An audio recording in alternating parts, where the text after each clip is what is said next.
Eh bien, bonjour à tous et à toutes et bienvenue dans Bol de Job, votre émission qui découvre un métier autour du petit déjeuner.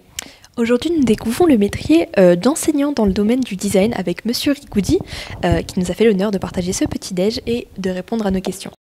Bonjour, je m'appelle Rudy Rigoudi, je vais vous parler de mon métier d'enseignant en design pour Bol de Job.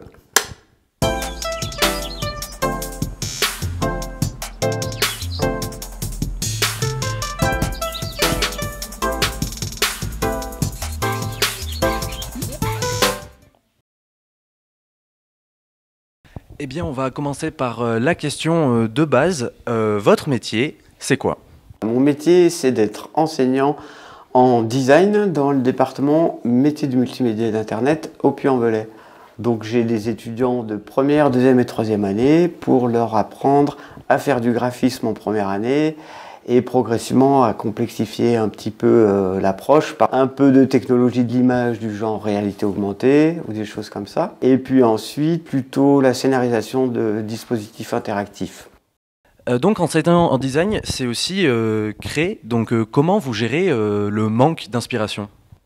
Alors le manque d'inspiration, on le gère en allant regarder des exemples chez d'autres graphistes sur les réseaux sociaux ou autres, ou soit en allant du côté aussi de l'histoire de l'art, éventuellement de la littérature, pour pouvoir décortiquer un petit peu ce que d'autres ont fait pour nourrir son propre travail. Enfin, on essaie de transmettre ça aux étudiants, quoi. Très bien, donc nourrir son propre travail, c'est joliment dit. Alors pour essayer de donner un petit peu une image à nos téléspectateurs rapidement de votre métier, quels sont les points forts et les points faibles ? Alors, les avantages, les points forts et les points faibles de mon métier. Alors les points forts, c'est que mes étudiants, ils ont toujours le même âge. C'est-à-dire que chaque année, les premières années, à peu près 18 ans, et que du coup, ça permet de rester un peu connecté avec la jeunesse, avec ce qui se passe au niveau de la culture chez les jeunes. Le point faible, c'est que le temps passe trop vite. En fait, 3 ans, c'est court, c'est long et c'est court, dans le sens où on les forme, on les accompagne, on fait des super projets avec eux, puis après, ils s'en vont. Donc parfois, on a quand même quelques contacts avec certains après qu'ils soient partis, mais la plupart, le contact se perd. Et du coup, c'est dommage parce qu'humainement, on avait tissé des liens et on aimerait bien que ça continue. Voilà. C'est assez poétique parce qu'en fait, d'une certaine manière, je trouve qu'il y a ce partage générationnel entre les anciennes générations de MMI et les nouvelles. Alors, si j'avais un conseil à donner pour démarrer dans l'enseignement, c'est qu'il faut avoir envie de transmettre. Il faut avoir envie d'apprendre continuellement. Alors, soit s'auto-former ou soit partager des connaissances avec d'autres, l'histoire de toujours s'enrichir pour pouvoir transmettre. Parce que là, par exemple, ces dernières années, moi, je me suis mis un petit peu au design d'interface web, qui n'était pas du tout quelque chose que je savais faire, mais bon, je m'y suis mis parce que c'est un des métiers auxquels on forme les étudiants.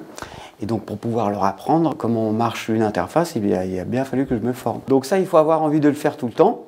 Et aussi, pardon, je suis bavard, aller voir à l'extérieur ce qui se passe aussi, en dehors des murs des écoles. Ici, on est à l'IUT, mais de manière générale, il faut s'intéresser à ce qui se passe dans la société. Alors au sens large, au niveau culturel, économique, politique ou autre, mais aussi spécifiquement sur les métiers, de discuter avec des professionnels, aller voir les agences qui font du graphisme ou du web pour savoir quels outils ils utilisent, quels sont leurs processus de travail, encore une fois, dans le but de pouvoir l'expliquer et de préparer les étudiants à ce qui les attend en entreprise. Donc voilà, rester ouvert aussi, c'est important. Savoir rester ouvert et être constamment à jour. Les qualités donc, pour être un enseignant en design. Pour vous, qu'est-ce qui fait un bon enseignant en design ?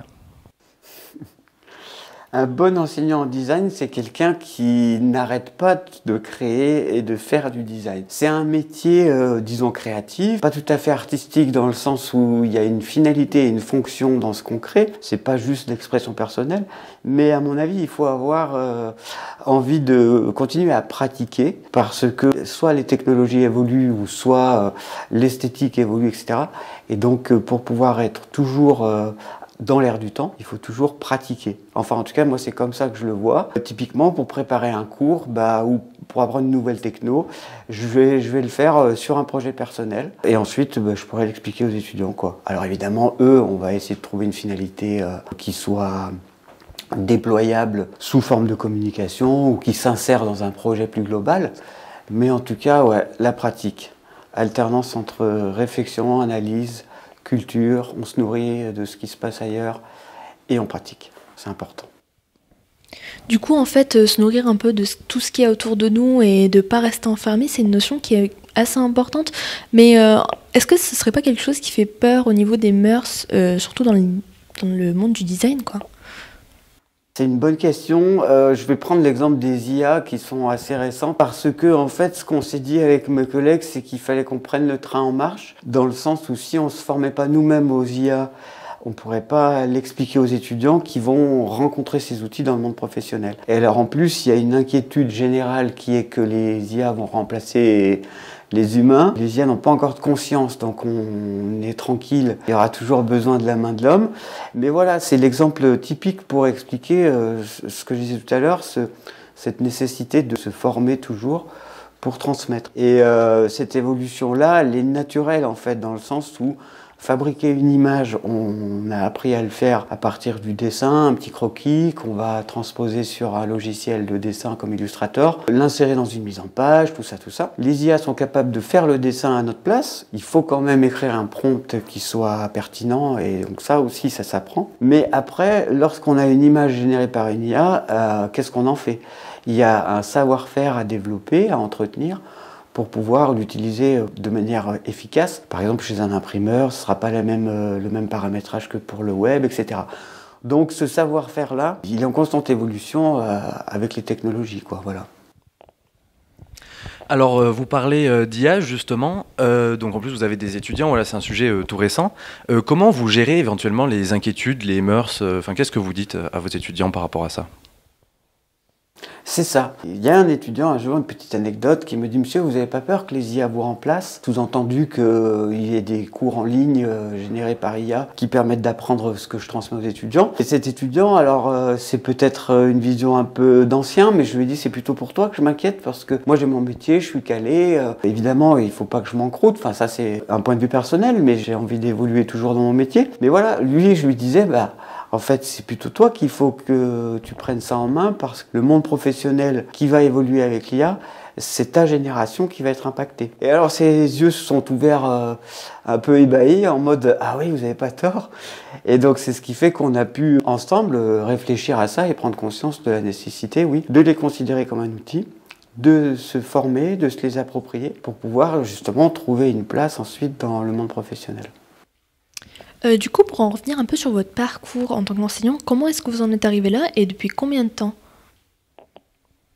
Depuis 2003. J'étais prof d'art plastique de formation. Mes premières années se sont passées en collège avec des enfants de 6e à 3e pendant 5, 6, 7 ans, je ne sais plus. J'ai voulu me former en gros à préparer un concours qui permettait de faire un pied de nez, je suis désolé, je parle de politique, de faire un pied de nez à Sarkozy qui disait qu'il fallait travailler plus pour gagner plus. Et donc le concours que je préparais me permettait de travailler moins pour gagner plus. Et lorsque j'ai préparé ce concours qui s'appelle l'agrégation d'art plastique, j'ai rencontré une collègue qui était en poste à l'université de Savoie, avec qui j'ai sympathisé et qui elle était dans un département de communication hypermédia, l'approche numérique des arts plastiques, on va dire ça comme ça. Et il s'avère qu'à cette époque-là, un poste s'ouvrait dans son département et après quelques heures de cours en tant qu'intervenant extérieur, j'ai passé les étapes du recrutement et je suis allé donc dans le supérieur. Et c'est sans transition que je suis passé du collège à l'université.